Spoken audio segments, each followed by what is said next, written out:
Au port de Longoni, l'activité n'avait jamais cessé durant la grève.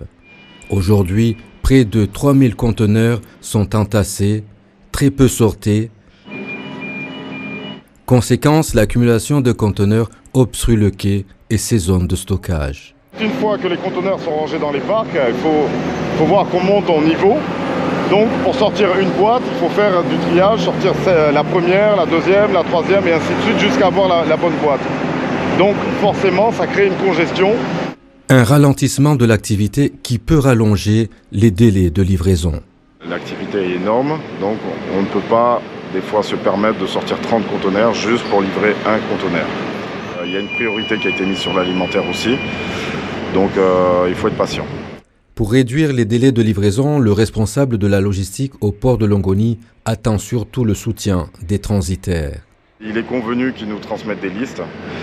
Et parmi ces listes, nous verrons, nous maintenant, dans nos parcs, lesquels sont accessibles le plus rapidement.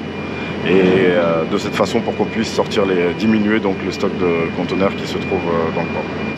Dans cette salle de contrôle, des conteneurs débarquant et livrés aux propriétaires, les mouvements sont suivis à la loupe.